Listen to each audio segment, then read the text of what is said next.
প্রাথমিক বিদ্যালয়ের ৬৫,৫০২ জন প্রধান শিক্ষকের বেতন স্কেল ১১তম গ্রেড থেকে ১০তম স্কেলে উন্নতি করার সম্মতি দিয়েছে অর্থ মন্ত্রণালয়।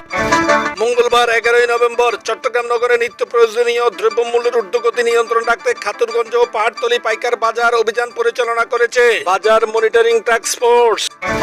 পবিত্র হজ করার উদ্দেশ্যে ২০২৬ সালে ৭৮,৫০০ জন বাংলাদেশি হজ করতে যেতে পারবেন। বাগেরহাটে জাহাজের ধাক্কায় ক্ষতিগ্রস্ত পন্টুন স্পিড বোট। মাওলানা আমির হামজা বোট সাইতে গিয়ে কুষ্টিয়ার সদরপুর উপজেলার কাঞ্চনপুর ইউনিয়নে বিভিন্ন কৃষকদের সাথে দিনব্যাপী ধান কেটে দিলেন।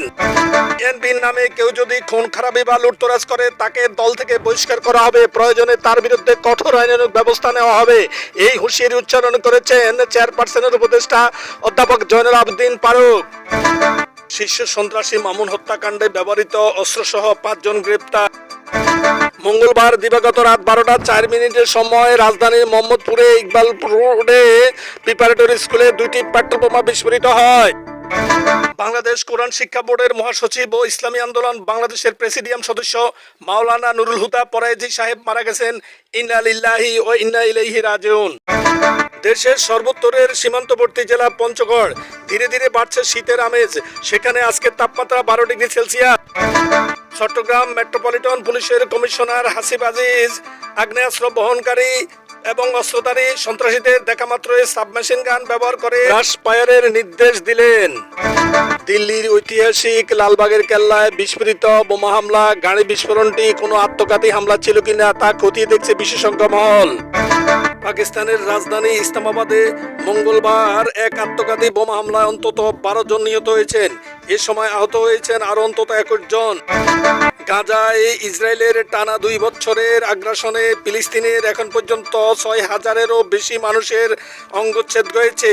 এর মধ্যে বেশিরভাগই হচ্ছে নারী ও শিশু।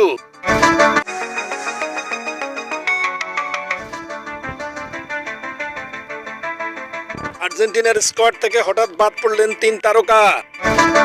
১৮ নভেম্বর ঢাকায় এশিয়ান কাপ বাছাইয়ে ভারতের বিপক্ষে বাংলাদেশের শেষ হোম ম্যাচ।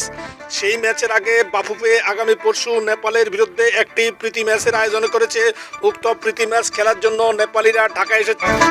আসন্ন বাংলাদেশ প্রিমিয়ার লিগে বিপিএল এর ঢাকা ক্যাপিটালসের হয়ে খেলতে যাচ্ছেন তাসকিন আহমেদ। অভিজ্ঞ এই পেসারের সঙ্গে এবার আনুষ্ঠানিক চুক্তি সম্পন্ন করেছে ফ্র্যাঞ্চাইজিটি। মুশফিকের রেকর্ড ভাঙলেন লিটন। এই কোনো ধরনের মানসিক চাপ কমায় শারীরিক পরিশ্রম, ব্যায়াম ও এক্সারসাইজ। সুস্থ থাকুন, ভালো থাকুন।